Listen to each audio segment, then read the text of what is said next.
اور ایک بڑی عجیب بات بتائی، فرمایا من قبل ان تدعونی، اللہ پاک نے فرمایا ان تدعونی فلا اجیبکم، حضور علیہ السلام نے فرمایا کہ یہ اللہ رب العزت نے فرمایا، ان اللہ یقول، اللہ پاک نے فرمایا اگر تم اجتماعی طور پر اپنے دین کو بچانے، خیر کو پھیلانے اور اپنی زندگی اور اولاد کی زندگی اور گھر کو فتنوں سے بچانے، شر سے بچانے کی اجتماعی اسٹرگل کا حصہ نہیں بنو گے، نہیں کرو گے، تو فرمایا وہ وقت جلد آ جائے گا جب تم میری بارگاہ میں دعا کرو گے، میری طرف سے جواب نہیں آئے گا۔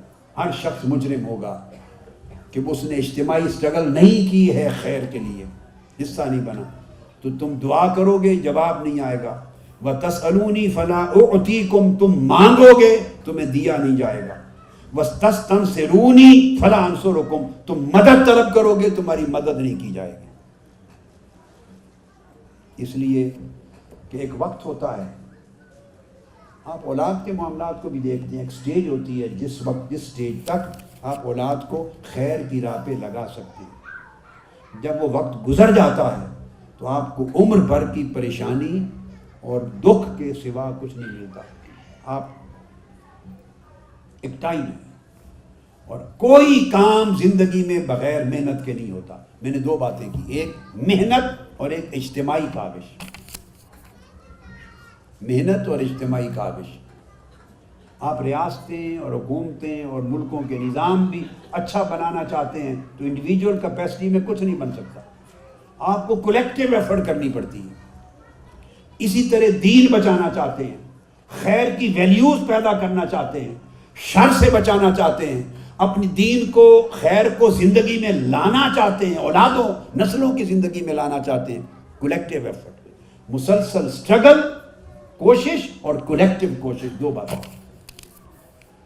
حضور علیہ السلام نے فرمایا، آپ دیکھیے مثلا آپ ڈاکٹر ہیں، ہماری سوچ جب دین کا معاملہ آتا ہے، اخلاق حسنہ کو سنوارنا ہے، سیرت کو سنوارنا ہے، اس کا معاملہ آتا ہے، ہم کہتے ہیں اللہ کرم کر دے گا۔ یہ اللہ کے اصول کے خلاف ہے، ایسے کرم نہیں ہوتے۔ کبھی کوئی دیکھا کہ گھر بیٹھے اللہ کے کرم سے آپ کا کوئی بیٹا بیٹی ڈاکٹر بن گیا ہو؟ میں اللہ کرم کر دے گا اس کا معنی سمجھانا چاہتا ہوں۔ آپ دعا کر لیں، مصلی پر بیٹھ جائیں، تسبیح پکڑ لیں، روز قرآن مجید کا ختم کریں، روز صدقہ خیرات کریں، ہر روز عمرے پر جائیں، ہر سال میں عمرے کریں، حج کریں، دعا کریں کہ باری تعالیٰ میرے بیٹے کو انجینئر بنا دے، میرے بیٹے کو ڈاکٹر بنا دے، میرے بیٹے کو فلاں چیز کا اسپیشلسٹ بنا دے، اور نہ وہ اس لائن میں داخل ہو، نہ اس پر محنت کرے، نہ سبجیکٹ پڑھے، نہ اعلیٰ اسکولوں اور یونیورسٹیز میں جائے، نہ امتحان پاس کرے، آپ کے اللہ کرم کر دے تو کوئی ڈاکٹر بن جاتا ہے اللہ کے کرم سے۔ اس طرح اللہ کے کرم کا یہ طریقہ نہیں ہے۔ مریض ہو تو آپ علاج ڈاکٹر کے پاس نہ جائیں کہ اللہ کرم کر دے اور شفا یاب ہو جائے، ایسا نہیں ہوتا۔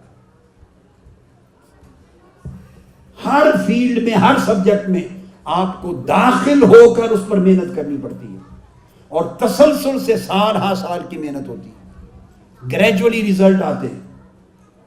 آپ سویمر کو لے لیں، سویمنگ کرتے ہیں اور کہیں دعا کر دیں کہ فلاں آدمی چونکہ بہت نیک ہے، یا میرے لیے آپ جو بھی اچھا سے اچھا تصور میرے لیے دل میں رکھتے ہوں، جتنی عقیدت، جتنی محبت دل میں رکھیں اور جو بھی خیال رکھیں، اگر وہ سب کچھ درست ہو اور مجھے کوئی کہے چھلانگ لگا دیں اس دریا میں، سمندر میں، مجھے سوئمنگ نہیں آتی، جو ہمارا اسکولنگ کا زمانہ تھا، سوئمنگ اور سلائڈنگ وغیرہ نہیں آتی تھی، میرے بچے پوتے یہ سب بہترین سوئمر ہیں، اپنے اپنے زمانے کی بات ہے۔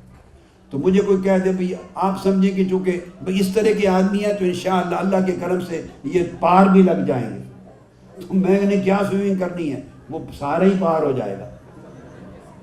یعنی میں نے سوئمنگ سیکھی نہیں ہے، تو جس کام میں پڑھا نہیں ہوں میں کر کیسے لوں گا؟ کوئی کام سلیقے سے کرنے، محنت کرنے اور مسلسل ایفرٹ کرنے کے بغیر نہیں ہوتا۔ آپ گیم دیکھ لیں، کمزور کھلاڑیوں کی ٹیم بنا دیں فٹ بال اور کہیں کہ سارے گول کر کے، تو ورلڈ کپ ابھی رشیا میں ہو گیا نا، ورلڈ کپ ہوا تھا، تو ورلڈ کپ جیت کے آ جائے، تو نالائق کھلاڑی ورلڈ کپ نہیں جیتتے۔ میں فٹ بال کھیلا ہوں، میں اپنی اسکول کالج لائف میں بہترین فٹ بالر تھا، اچھا کھیلا ہوں۔ زمانہ تھا جب علمی بوجھ بہت زیادہ نہیں آیا تھا تو کرتے تھے، کشتی بھی کرتے تھے، کبڈی بھی کرتے تھے، ایکسرسائز بھی کرتے تھے، اور فٹ بال، والی بال، بہت ساری گیمز کھیلتا تھا۔ کرکٹ اس وقت آئی نہیں تھی، فٹ بال کے بعد ہاکی آئی ہے، ہاکی کے بعد ریپلیس ہوئی ہے ہاکی کرکٹ کے ساتھ۔ اچھا، اگر آپ فٹ بال کے پلیئر کو کرکٹ پہ کھڑا کر دیں تو خیر سے ہار کے ہی آئے گا نا، اور بڑا سے بڑا کرکٹر آپ اس کو فٹ بال میں کھڑا کر دیں، اس کو فل بیک لگا دیں، اس کو گول کیپر لگا دیں، اس کو سینٹر فارورڈ کر دیں تو وہ ہار کے ہی آئے گا، کیونکہ اس نے وہ کام سیکھا نہیں۔ ایک کیمسٹ فزکس والے کا کام فزیشین کا نہیں کر سکتا، میڈیکل ڈاکٹر جو ہے وہ انجینئر کا کام نہیں کر سکتا، ہر کام کی ایک لائن ہے۔ لہٰذا اسی طرح، اور اس کا ایک پروسیس ہے، اور اس کے لیے کنٹینیوس اسٹرگل ہے۔ اسی طرح آپ اگر دین پریکٹس کرنا چاہتے ہیں، انسانیت کی جو ویلیوز کو پریکٹس کرنا چاہتے ہیں، اس کو ڈیولپ کرنا چاہتے ہیں، اور دین کی روح کو زندگی میں لانا چاہتے ہیں نسلوں میں، تو وہ خالی دعا سے، وظیفوں سے اور اللہ کے کرم سے اپنے آپ نہیں ہو جائے گا۔ اس کے لیے آپ کو ایک کولیکٹیو سٹرگل کا حصہ بننا ہوگا، اور اپنا تن، من، دھن، جان، مال، وقت، جتنا اللہ توفیق دے اس کو لگانا ہوگا، تب جا کے ہدایت کا راستہ کھلتا ہے۔ یہ ایک پروسیس ہے۔ واحد دینی زندگی کی اصلاح، دینی زندگی کی ترقی، اخلاقی زندگی کی ترقی، نسلوں کو دین پہ چلانا، ہدایت کی راہ پہ چلانا، واحد یہ ایک ایسا ایریا ہے کہ جس کے لیے ہم کہتے ہیں اللہ کے کرم سے ہو جائے گا، از خود ہو جائے گا، دعاؤں سے ہو جائے گا۔ لوگوں نے لگا بھی دیا کہ لوگوں کے دھندے ہیں، کاروبار ہیں، جن کا دھندا اور کاروبار ہے وہ لوگوں کو یہ سمجھ ہی نہیں آنے دیتے کہ ریئلٹی کچھ اور ہے، کیونکہ اس سے ان کی جیبیں وابستہ ہیں، ان کے بزنس وابستہ ہیں۔ وظیفے دیں گے تو ان کا پیٹ بھرے گا، ان کو کاروبار چلے گا۔ تو یہ بدقسمتی سے لوگ صحیح گائیڈ لائن بھی نہیں دیتے، الا ماشاء اللہ، اور لوگ سمجھنا بھی نہیں چاہتے، اس پہ وقت نہیں صرف کرتے۔ لہٰذا اس کے لیے محنت کی ضرورت ہے۔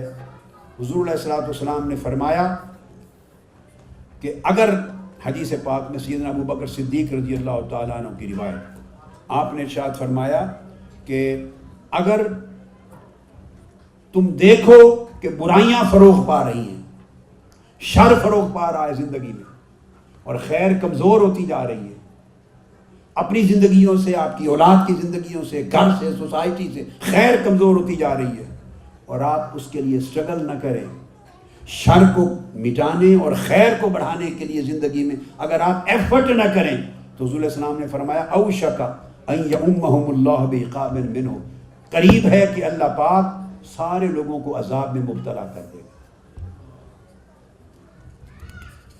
اس لیے کہ وہ شر کو مٹانے اور خیر کو بڑھانے کی سٹرگل نہیں کی، ایفرٹ نہیں کی۔ انہیں معلوم تھا کہ کوئی کام محنت کے بغیر نہیں ہوتا۔ اپنے بچوں کے لیے، فیملیز کے لیے گھر بناتے ہیں، محنت کرتے ہیں تو گھر بنتا ہے، جاب کرتے ہیں، محنت کرتے ہیں تو گھر بنتا ہے، ترقی کرتے ہیں گریجولی، محنت کرتے ہیں ہر اپنے پروفیشن میں، ہر کام محنت سے ہوتا ہے۔ لیکن آپ اپنا دین بچانا چاہتے تھے، سنوارنا چاہتے تھے، زندگی میں خیر لانا چاہتے تھے، شر مٹانا چاہتے تھے، محنت نہیں کی۔ اس نے کہا کہ چلو اپنے آپ اللہ کے فضل سے ہو جائے گا، ایسے ہی توقع کرتے رہے اپنے آپ ہو جائے، ایسے نہیں ہوتا۔ حضور علیہ السلام نے فرمایا اس وجہ سے والذی نفسی بیدہ لتأمرن بالمعروف ولتنہون عن المنکر، تم سارے کولیکٹیولی خیر کو پھیلاؤ، شر کو مٹاؤ۔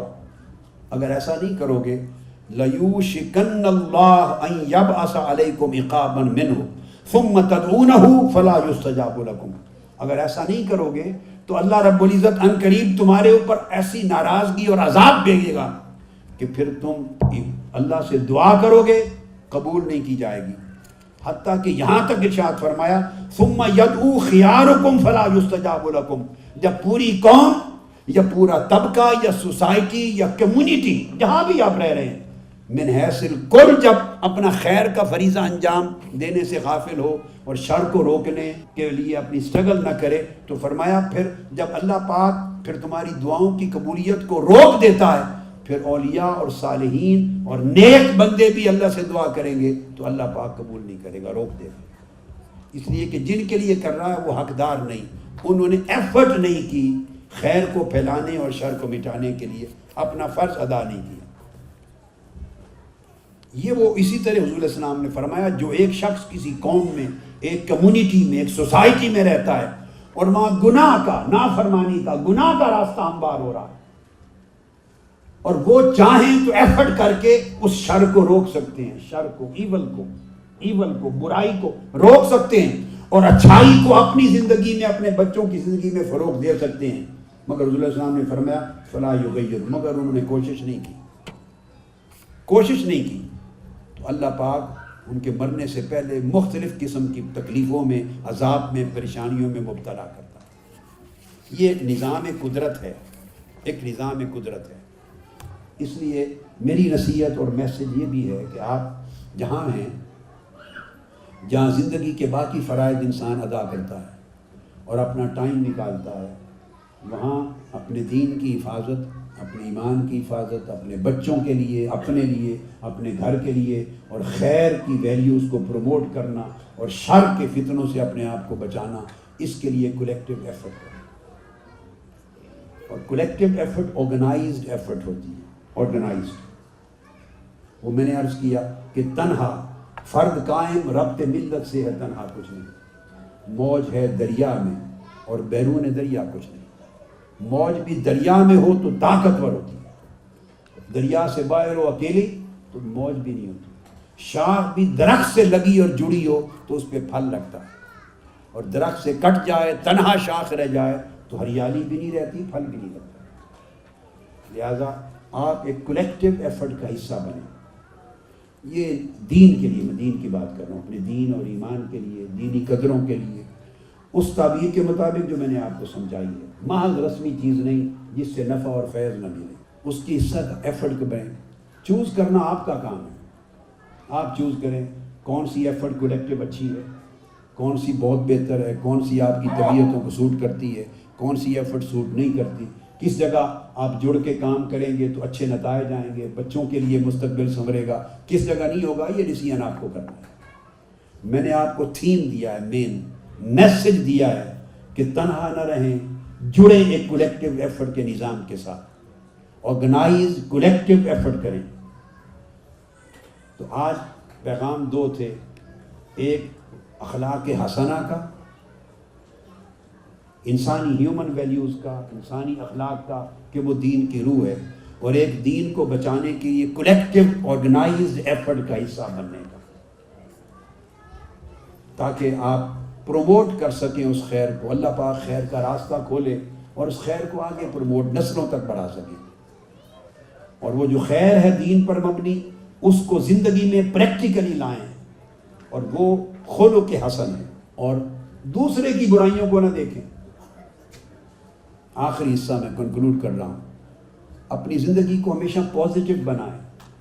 جو آدمی دوسرے کی برائی اور کمزوریوں کو دیکھتا ہے وہ کبھی پروڈکٹیویٹی نہیں پیدا کر سکتا، وہ کبھی پروڈکٹیو اور پازیٹیو نہیں ہوتا، عمر بھر پریشان رہتا ہے، اس کو چبھن رہتی ہے، جلن رہتی ہے، دکھی رہتا ہے، اس کو سکھ نہیں ملتا۔ یاد رکھیں، جسے دوسرے کی برائیاں نظر آتی ہیں، یہ بات یاد رکھ لیں، اس کو کبھی چین، سکون اور سکھ نہیں ملتا، وہ کڑتا ہے، اس سے غیظ و غضب پیدا ہوتا ہے، اس سے نفرت پیدا ہوتی ہے، اس سے کدورت پیدا ہوتی ہے، اور نفرت اور کدورت انسان سے خیر چھین لیتی ہے۔ پازیٹیولی کچھ کرنا ہے تو اپنی طبیعت میں پازیٹیو تھنکنگ پیدا کریں، جو دوسروں کا خیال رکھے، اور خیر کی طرف بڑھنا ہے تو یاد رکھ لیں، ایسی آنکھیں پیدا کریں، ایسی آنکھیں کہ جو دوسرے میں خیر دیکھیں، آپ کی زندگی کا اپنا شر دیکھیں، دوسرے کی برائی نظر نہ آئے آپ کی آنکھ کو، اور اپنی زندگی کی اچھائی نظر نہ آئے۔ جو شخص اپنی زندگی میں اپنے آپ میں اچھائی دیکھتا ہے، دوسرے کی برائی دیکھتا ہے، اور یہ بھی یاد رکھ لیں، جو شخص اپنی اچھائی دیکھے گا اس کو صرف اور صرف دوسرے کی برائی نظر آئے گا، یا اس کو یوں کہہ لیں، جو شخص دوسرے کی برائی دیکھے گا اسے اپنے اندر صرف اچھائی نظر آئے گی، ایسا شخص محروم ہے، محروم ہے، اس کے اندر من میں خیر کا دروازہ کبھی نہیں کھل سکتا، اسے اللہ کی قربت کبھی نصیب نہیں ہو سکتی۔ اس کے لیے ایک آنکھ چاہیے، اور آنکھ وہ جو دوسرے میں اچھائی دیکھے اپنے اندر صرف برائی دیکھے، تب بندہ اپنی اصلاح کی فکر کرتا ہے۔ میں کتنا لٹ گیا ہوں، کتنا خسارہ ہو گیا ہے، کتنا نقصان ہو گیا ہے، کہاں تھا، کہاں ہونا چاہیے، کیا ہو رہا، پھر وہ اپنی اصلاح کا سوچتا ہے۔ اور جس نے اپنے من میں خسارے کو دیکھنا ہی نہیں، اس نے اصلاح کی فکر کیا کرنی ہے؟ تو ہم مجموعی طور پہ غفلت کی نیند میں ہیں، غفلت کی نیند میں ہوتا ہے تو اس کو پتہ ہی نہیں ہے کہ میرا خسارہ ہے، یہ مجھے کوئی ڈس رہا ہے، یہ مجھے کوئی مار دے گا، اسے علم ہی نہیں، چونکہ وہ نیند میں ہے۔ بیدار ہوگا تو اسے نفع نقصان کی خبر ہوگی۔ تو ہمیں ایک روحانی بیداری کی ضرورت ہے، وہ بیداری شعور کی بیداری ہے، جس سے غفلت ختم ہو اور ہمیں اصل زندگی کا احساس ہو۔ آپ ہر روز لوگوں کو فوت ہوتے دیکھتے ہیں، جب موت آتی ہے تو کسی سے پوچھ کے آتی ہے، کسی سے پوچھ کے آتی ہے، موت میں جب آنا ہے آ جانا ہے۔ ہر روز دیکھتے ہیں، ہر روز لوگوں کو دفناتے ہیں، جب دفن ہوتا دیکھتے ہیں۔ آپ نے کسی شخص کو کبھی دیکھا ہو بڑا مالدار، کروڑوں اربوں پتی، کھربوں پتی، لوٹ مار کی ہو پورے زمانے میں، کبھی جاتے ہوئے دیکھا کہ کفن کے ساتھ مال بھی لے کے گیا؟ بولیے، کبھی کوئی مال لے کے آپ دفنا آتے ہیں، کبھی دفنایا اس کا سونا چاندی مال و دولت بھی قبر میں؟ وہ سب پیچھے رہ جاتا ہے۔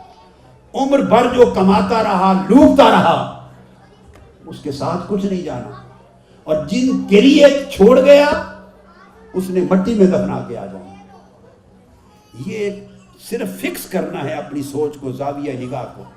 میں آپ کو سوچیں دے رہا ہوں، ایک اپنے آپ کو سوچ کو فکس کرنا ہے۔ جن کے لیے چھوڑ کے جا رہا ہے، ساری زندگی گالیاں بھی کھائیں، کمایا، لوٹا، جن کے لیے چھوڑ کے جا رہا ہے انہوں نے مٹی میں دفنا کے آ جانا۔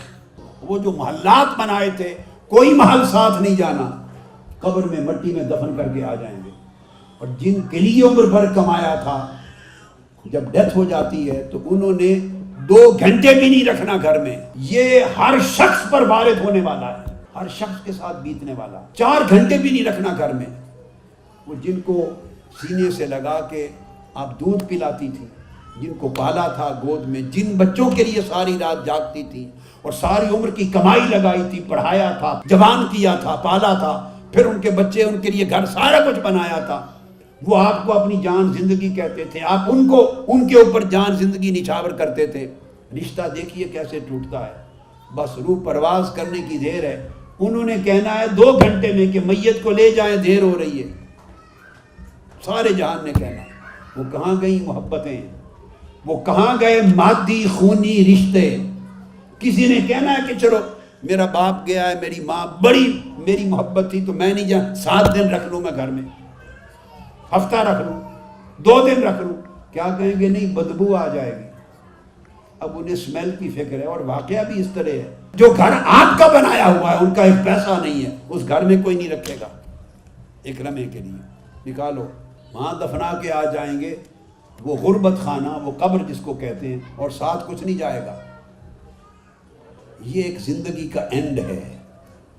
لہذا بڑا دانشمند وہ شخص ہے، بڑا دانشمند وہ شخص ہے جسے زندگی میں اپنی منزل نظر آ جائے کہ میری زندگی کا اینڈ کہاں جا کے ہونا ہے، اور وہ اینڈ کو بہتر کر لے، اپنے انجام کو بہتر کر لے۔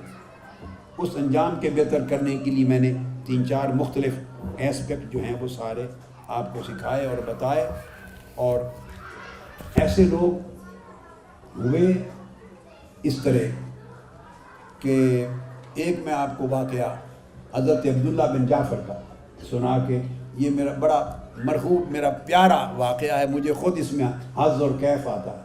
میں نے یورپ کے ٹور میں کئی جگہ اس کو بیان کیا، باقی مضمون الگ الگ ہوتے ہیں، مگر کچھ 2-3 چیزیں میں ذوق کے لیے بیان کرتا ہوں، آپ بھی انجوائے کریں گے، مگر انجوائے نہیں کرنا، صرف اس میں سے کچھ لینا ہے۔ حضرت عبداللہ بن جعفر فرماتے ہیں کہ میں گھر سے نکلا باہر سفر پہ، تو ایک نخلستان آیا، یعنی کھجوروں کا درخت۔ کھجوروں کے درخت میں پہنچا تو میں نے سیاہ فام غلام دیکھا۔ اس زمانے سلیبز ہوتے تھے، سلیب، وہ پھر ڈیوٹی کرتے تھے، یا آپ سمجھ لیں کہ ورکر، ایک ورکر دیکھ لیں، سلیب نہیں، جیسے ایک ورکر تھا کسی کا، وہ مالی تھا اس نخلستان کا، کھجوروں کے درخت کا۔ اس کو دیکھا، اس جوان کو، میں نے محسوس کیا اس کا چہرہ دیکھ کر کہ یہ بھوکا ہے، اس کو کچھ دن سے کھانا نہیں ملا. حضرت عبداللہ بن جعفر فرماتے ہیں میرے پاس 3 روٹیاں تھیں، میں نے اس کو دے دی کہ یہ روٹیاں کھا لے، اس کی بھوک مٹ جائے. دیکھ کے میں ایک سائڈ پہ بیٹھ گیا، مجھے اس کے چہرے پر معرفت کے آثار نظر آئے. مجھے لگا کہ اللہ والا ہے. میں بیٹھتا ہوں، جب کھانے سے فارغ ہوگا تو اس سے 2-4 باتیں کریں گے. وہ کہتے ہیں میرے بیٹھے یہ کتا آ گیا. اس جوان نے ایک روٹی اس کتے کو پھینک دی. کتے نے روٹی کھائی، پھر اپنا منہ اس کی طرف کر کے کھڑا ہو گیا. اس جوان نے دوسری روٹی اس کی طرف پھینک دی. کتے نے وہ روٹی کھا لی، پھر کتے نے منہ اٹھایا، اس نے تیسری بھی اسی کو دے دی. کتا تینوں روٹیاں کھا کے چلا گیا. میں اس جوان کے سیاہ فام جوان تھا، حبشی غلام، اس کے قریب ہوا. میں نے پوچھا اے جوان بتاؤ روز کی تمہاری خوراک کیا ہے؟ غربت کا زمانہ ہے تو سوائے خشک روٹی کے ملتا کیا تھا؟ تو اس نے کہا جی 3 روٹیاں روز کی خوراک ہے، ایک صبح، ایک دوپہر، ایک شام. تو میں نے پوچھا میں نے تمہیں 3 ہی روٹیاں دی تھیں تو تم کچھ اپنے لیے رکھ لیتے اور کچھ تم کتے کو دے دیتے. تم نے ساری روٹیاں کتے کو کھلا دی. یہ ہے، یہ میرا میسج ہے، یہ میں ایک لائف کی ایک اپروچ دے رہا ہوں. کسی کی سمجھ میں آ جائے تو بڑی خوشی ہوگی اور میں بھی سمجھوں گا کہ میں نے ڈیلیور کر لیا، جس مقصد کے لیے آیا دے دیا. جس کی سمجھ میں بالکل نہ آئے، بالکل نہ آئے، وہ بے شک محبت سے مجھے واپس کر دے. میں کسی اور جگہ گاہک کو دے دوں گا، میں تو سوداگر ہوں اسی خیر کی بات کے سمجھانے کا. اور کس کو کچھ سمجھ آئے کچھ نہ آئے وہ اللہ کا شکر ادا کرے. بولے میں بھلے آپ کو ایک دریا دے رہا ہوں، یہ توقع نہیں کرتا کہ دریا کا دریا پی لے. یہ ایسی، میں تو ایک پریکٹیکل آدمی ہوں اور ساری زندگی میں پروفیشن میں لائر رہا ہوں، پروفیسر رہا ہوں، لاء کا وکالت کی ہے، تو سارا علم پڑھا اور پڑھایا ہے زندگی بھر. تو میں پریکٹیکل بات کرتا ہوں، یہ توقع نہیں کرتا کہ دریا پی لیں گے، سمندر پی لیں گے. نہیں، میں دے رہا ہوں آپ کو بہت کچھ، اس میں سے آپ ایک پیالہ ہی پی لیں، بھلے ایک پیالہ پی لیں. اور جو پیالہ بھی نہیں پی سکتا 2-4 قطرے ہی پی لیں. اس کی لائف میں ایک سٹارٹ، ایک تراوت تو آ جائے گی نا، اور اس سے ایک سٹارٹ تو ہو جائے گا. پھر آگے اللہ برکت دے گا اس کی عزم اور نیت کی وجہ سے. تو اس سے پوچھا جوان تو نے 3 روٹیاں کتے کو دے دیں، اپنے لیے کچھ نہیں رکھا، کیا وجہ ہے؟ اس نے کہا اردنا لیست ارد کلاب ہے. اس نے کہا ہماری زمین اور یہ جو قصبہ اور گاؤں ہے جہاں آپ بیٹھے ہیں، یہاں کتے نہیں ہوتے، یہاں کتے نہیں ہوتے. ہمارے قصبے میں دور دور تک کوئی کتا ہے ہی نہیں. یہ جو کتا یہاں آیا میں سمجھ گیا کہ کہیں دور سے آیا ہے اور بھوک اس کو لے آئی ہے. اس کو کھانے کا نہیں ملا تو کھانے کی تلاش میں مارا مارا آیا ہے. تو جب میں جان گیا کہ دور سے آیا ہے لمبا سفر کر کے کتا، تو میری طبیعت نے گوارا نہیں کیا کہ میں اس کو بھوکا واپس موڑ دوں، کتے کو بھوکا واپس موڑ دوں اور اس کا شکم سیری کے بغیر بھیج دوں. میں گوارا نہیں کیا، اس لیے ساری روٹیاں اس کو دے دی. تو میں نے پوچھا، حضرت عبداللہ بن جعفر فرماتے ہیں کہ جوان پھر تم آج کیا کرو گے؟ سارا اس کو کھلا دیا، پہلے بھی بھوکے تھے، تم کیا کرو گے؟ اس نے کہا اللہ نے یہ جو توفیق دی ایک بھوکے کتے کو کھلانے کی، اس توفیق پہ اس کا شکر کروں گا اور شکر کی لذت میں دن گزاروں گا. اس شکر کی لذت میں دن گزاروں گا. یہ کیفیت ہے، یہ ایک اپروچ ہے، لائف کی اپروچ ہے. آقا علیہ السلام نے ایک روز فرمایا، اشعری ایک قبیلہ تھا اشعریوں کا. آقا علیہ السلام نے فرمایا یہ الاشعریون ہیں، یہ انہم منی و انا منہم، یہ مجھ سے ہیں اور میں ان سے ہوں. ایک قبیلہ تھا. صحابہ کرام نے پوچھا یا رسول اللہ ان کی کون سی بات بڑی اچھی ہے جن کی وجہ سے آپ نے فرمایا کہ وہ مجھ سے ہیں اور میں ان سے ہوں؟ کون سی بات اچھی؟ آقا علیہ السلام نے فرمایا ان کی یہ بات اچھی ہے اور میں اس بات سے پیار کرتا ہوں جس کی وجہ سے میں کہتا ہوں وہ مجھ سے ہیں اور میں ان سے ہوں، کہ جب ان کے قبیلے میں کسی کے پاس کھانا ختم ہو جاتا ہے تو یہ سارے لوگ اپنے گھروں سے کھانا لے آتے ہیں، ایک جگہ ڈال کے برابر سب میں تقسیم کر دیتے ہیں، قبیلے میں کسی کو بھوکا نہیں سونے دیتے. ان کی طبیعت میں یہ جو ایثار اور قربانی اور دوسرے کے لیے محبت ہے، اس نے انہیں مجھ سے بنا دیا اور مجھے ان سے بنا دیا. یہ اپروچ ہے ٹورڈز لائف، ٹورڈز ادرز. اسی طرح صحیح مسلم میں حدیث ہے، آقا علیہ السلام ایک سفر پہ ہیں، آپ نے ایک شخص کی حالت دیکھ کے اندازہ کیا کہ اس کے پاس بھوک ہے، کھانا نہیں ہے. آپ نے فرمایا من کان عنده فضل زاد فلیعد به علی من لا زاد له ومن کان عنده فضل ظہر فلیعد به علی من لا ظہر له. تو صحابہ کہتے ہیں حتی ظننا انه ذاکر من اصناف المال ما ذاکر وظننا انه لا حق لاحد منا فی الفضل. یہ میں نے حدیث پڑھ دی. آقا علیہ السلام نے فرمایا تم میں سے جس کے پاس اپنی ضرورت سے زائد کھانا ہے، ضرورت سے زائد کھانا ہے، وہ لوٹا دے اسے. جس کے پاس ضرورت کا کھانا نہیں اسے لوٹا دے، اور جس کے پاس ضرورت سے زائد سواری ہے وہ اس کو لوٹا دے فرمایا، جس کے پاس ضرورت کی سواری نہیں. صحابہ کرام کہتے ہیں آقا علیہ السلام ایک ایک چیز کا نام لے کے گنواتے گئے، حتیٰ کہ ہم نے سمجھا شاید ضرورت سے بچ جائے تو ایک دانہ رکھنے کا بھی حق نہیں. آپ حکم یہ نہیں دے رہے تھے، مگر تاکید ایسی کی کہ لوٹا دے. وہ سمجھا کہ ہم یوں سمجھنے لگے. یعنی یہ قربانی کا جذبہ آقا علیہ السلام نے اپنی امت میں اپنے افراد میں پیدا کیا. یہ قربانی کا جذبہ، یہ تھنکنگ کا انداز. اور جب مدینہ ہجرت کی مکہ سے آقا علیہ السلام نے، اور اسلامک سوسائٹی قائم کی، اسلامک سوسائٹی، اسلامی معاشرہ، اس کی بنیاد رکھی، تو اس کی ابتدا مسجد بنانے سے نہیں کی. مسجد بعد میں بنائی 6 ماہ کے بعد مدینہ کے اندر. سب سے پہلے ان کو جمع کیا، اور جو مہاجرین آئے تھے ان کو، اور جو مدینہ کے انصار تھے ان کو، جن کے پاس تھا انہیں اور جن کے پاس کچھ نہ تھا، ہیوز اور ہیو نوٹس کو جمع کر کے فرمایا آپس میں تقسیم کر لو، کوئی بھوکا نہ رہے. ساروں کے وسائل میں آقا علیہ السلام نے سب محروموں کو شریک کر دیا، اور یہ کمیونٹی بنائی جو ایک دوسرے کی مدد کرے. اس پورے تصور کو مواخات کہتے ہیں، المواخات. اس سے اسلامی معاشرے کی بنیاد رکھی، یعنی لوگوں کو ایک دوسرے کے درد میں شریک کیا، ایک دوسرے کے دل کی دھڑکنیں اور آپ کی دھڑکنیں دل کی، ان کو آپس میں شیئر کرایا، وسائل میں شریک کیا، ایک دوسرے کا ہمدرد بنایا، ایک دوسرے سے محبت کرنے والا، کیئر کرنے والا، خیال رکھنے والا، دوسرے کے دکھوں میں شریک ہونے والا بنایا، اور دوسروں کے دکھ اٹھا لینے والا بنایا. اس سے اسلامی معاشرے کی بنیاد رکھی. یہ ہے دین کی روح، یہ ہے طرز زندگی، یہ ہے حسن خلق، جس سے انسان اللہ کے قریب ہوتا ہے اور دین کی روح لاتا ہے. سو میں گفتگو ختم کر رہا ہوں. 2 چیزیں آج مجموعی طور پہ میں نے کور کی. ایک دین کیا ہے، خلق حسن کا نام، اس کی حقیقی روح کیا ہے، کیئرنگ اور لونگ ایٹیچیوڈ کیا ہے، ہیومنزم خیرات کیا ہے، چیریٹی کیا ہے. ایک یہ دین کی روح پر بیان کیا. میٹھا کلام کیا ہے، ہمدردی کا رویہ کیا ہے، نفرت کو دل سے نکالنا اور ہر ایک سے محبت کرنا، حتیٰ کہ جانور ہی کیوں نہ ہو. یہ دین کی روح ہے. ایک یہ بتایا. دوسرا بتایا کہ دین کی حفاظت آپ کے اپنے لیے، آپ کی اولادوں کے لیے نہیں ہو سکے گی. یہ بات پتھر پہ لکیر کی طرح ہے. اگر انڈیویجولی آپ کوشش کریں گے نہیں. حملے کولیکٹیو ہیں، حملے دین کو کمزور کرنے والے. اس کی حفاظت بھی کولیکٹیو سٹرگل سے ہوگی. اس کی حفاظت کولیکٹیو سٹرگل سے ہوگی. میں کسی کو یہ نہیں کہا کرتا کہ کولیکٹیو سٹرگل منہاج القرآن میں شامل ہو کہ اس کولیکٹیو سٹرگل کا حصہ بن جائیں. یہ میرا منصب اور میرا طریقہ، میری زندگی کا اسلوب نہیں ہے.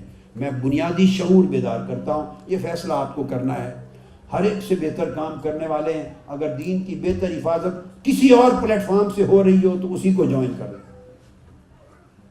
اس سے ہو رہی ہے، اس کو جوائن کریں. اس سے بہتر ہو رہی ہے، اللہ کے ہاں بہتر سے بہترین لوگ ہوتے ہیں. جہاں ہو جوائن کریں، مگر کولیکٹیو ایفرٹ کا حصہ بنیں تاکہ آپ اور آپ کی نسلوں کے لیے دین کی حفاظت آسان ہو سکے.